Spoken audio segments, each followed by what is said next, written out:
Over there. Towards the end of Over There, as you commented in the Glasgow show, it gets a bit Strange. Yes. Is there any logic behind that, or so the irony is that it's I don't know that it will make sense in the UK, but there's a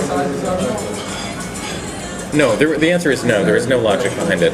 But I don't know if you've heard. There's a little rhyme that kids say in the States that goes, "There's a place in France where the naked ladies dance," and there's a second couplet that varies depending on how you heard it, and there are a lot of variations. And one is, "There's a hole in the wall where the men can see it all." There's another one that is, "The men don't care because they chew their underwear or sometimes smoke their underwear." And I had never heard this, but when I was Googling this as I was writing the song, the line, "The underwear they chew costs $1.92, I found. And I don't know if somebody made it up or if it's actually part of this meme. But so I don't know, I just like the way that rhyme sort of matches with the aesthetic of the song, and that it's talking about a place in Europe in a completely nonsensical and judgmental way. But it just gets increasingly ridiculous over the course of that verse. And I can see by the expression on your face you've never heard any of these things. I think I had heard the explanation on where some of that had come from. I didn't realise that the entire verse was made up of that. Yeah. And I believe that because there's a tune that goes with it. There's a place in France where the naked ladies dance. Is how it goes. I recognise the tune. You recognise the tune. Do you know words that go with that tune? Isn't that Russian? It is. No, I saw somebody talking about this, and somebody was able to trace it back to a World's Fair that took place in the United States somewhere, a century ago. And there was an exhibit called Little Egypt that was a belly dancing woman, and that music was playing, and somehow that was such a popular attraction that people wrote a song. Somebody wrote a song about Little Egypt that incorporated that tune, and then that tune. Somewhere the kids started, I don't know where France came from. I guess because it rhymes with dance. But then that started circulating around. So it's I think that's one version I've heard is where that traces back to. But it was used as an example of a piece of music that everyone knows and no one knows why we know it, which is interesting. And it's interesting that even you have heard the tune before. I have definitely heard the tune. Yeah. Yeah. Now you said Egyptian. That sounds familiar to you. Yeah. I mean, I feel like it may have bled into popular culture in a number of different ways. So, there may have been cartoons where when they had a snake charmer in a cartoon, like a Bugs Bunny cartoon or something like that, they would play that music. That came to represent Eastern foreign music, I suppose. And then later, chewing underwear. Courtesy of me. I bring all culture, I raise it higher, is what I do.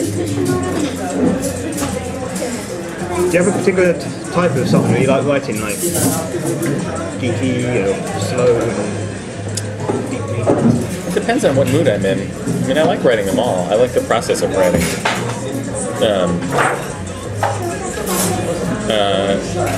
My favorite thing to record is a sort of vocal-heavy, up-tempo, poppy sounding thing.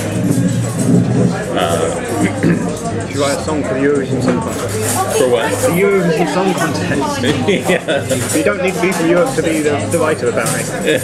Oh, is that true? Apparently. No song contest. No more song contests for me. Oh, but the Song Fu one was... No, that was fun. That was fun. No, I was sad that I didn't get to finish out the round.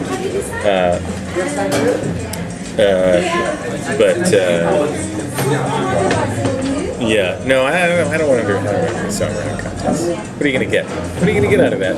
Fame? Don't want it. Don't need it. No, I already have machinery that works for what I need it to do. So I don't feel the need to. Like I keep getting, every now and then I'll get an email from somebody saying, oh, check out this music social networking site and put your music up there. And, at this point I'm like, really?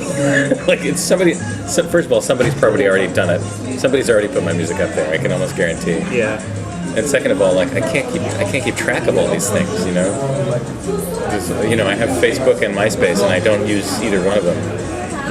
So I can't, just like out of time, completely out of time for that stuff. So, and song contests are sort of the same thing. So take your social networking site and shove it.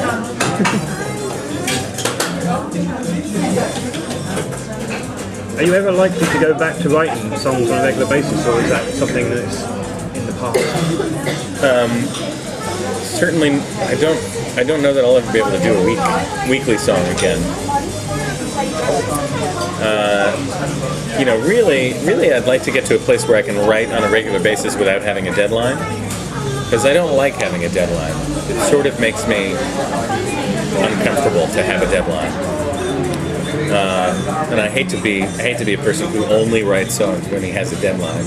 But that seems to be about where I am. So I'm trying very hard to figure out a way to make it happen a little bit more organically, so I don't have to force myself to do it. And part of the problem is all the touring that I do. My life becomes very fragmented because I'm always either tying up loose ends from a trip that I was just on, or planning for the next trip, or on a trip. And it feels like I never have much time at home not doing anything, which is usually what it takes for me to be able to write something. And on top of that, the DVD has been taking up a large amount of time, and the Greatest Hits CD also has been taking up quite a bit of time, because I actually, as part of that, Creative Commons is going to be doing a fundraising thing at the end of this year. I guess soon. They may have started already, for all I know. And they wanted to do a giveaway thing with me, something. And I suggested that we do that. The songs on that CD plus all the source tracks for all those songs. And they were like, great. And then I had to export all the source tracks for all those songs, which was like so much more time consuming than I thought it was going to be. I mean, I'm glad that I did it, but so the last few months, because I had blocked out a couple of months around when this baby was supposed to be born to have time at home to prepare and recover from that, and instead I was exporting source tracks and finishing up this DVD. So it's been I don't know. It's just I'm just busy all the time is the problem, and I've always been the kind of person who needs large swaths of free time, almost boredom, in order to write, or a deadline. Right. So yeah, no, I would like to write more, but I hesitate to put myself in a deadline situation again, just because it does make me uncomfortable.